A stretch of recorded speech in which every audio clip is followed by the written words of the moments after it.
বাংলাদেশ জাতীয়তাবাদী দল আমরা ইসলামী মূল্যবোধে বিশ্বাসী রাজনৈতিক দল। আমরা শহীদ রাষ্ট্রপতি জিয়াউর রহমানের দল, সংবিধানে বিসমিল্লাহির রহমানির রহিম সংযোজনকারী দল এবং মহান আল্লাহর উপর আস্থা এবং বিশ্বাসকে ধারণ করার দল সংবিধান।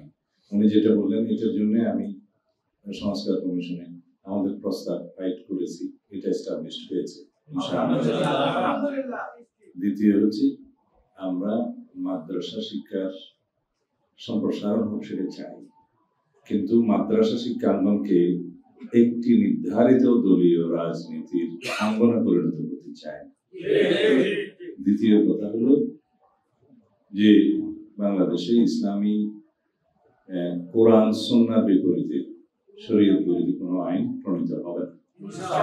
আমরা সমস্ত মানুষের সাথে কথা বলছি, রাজনৈতিক অরাজনৈতিক ইসলামপন্থী সমস্ত দলের সাথে কথা বলছি।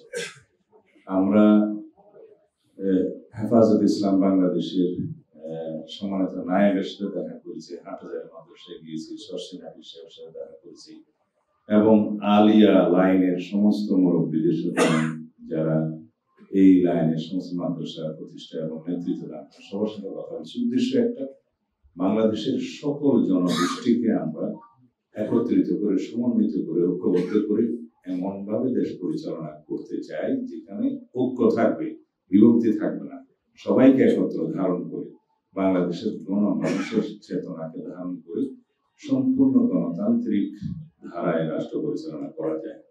সেই জন্যই আমরা রাজনৈতিক মতাদর্শের ঊর্ধ্বে উঠি এবং আদর্শ বিভিন্ন রকমের মতধারার মানুষের সাথে, সকল গোষ্ঠীর সাথে কথা বলছি, যাতে সবাইকে নিয়ে বেশিরভাগ বিরোধী জাতীয় ঐক্যটাকে সমুন্নত রাখা যায়, দৃঢ় করা যায় এবং সেইভাবে রাষ্ট্র পরিচালনা করা যায়। বিভক্তি নয়, আমরা ঐক্য চাই। ধন্যবাদ। আসসালামু আলাইকুম।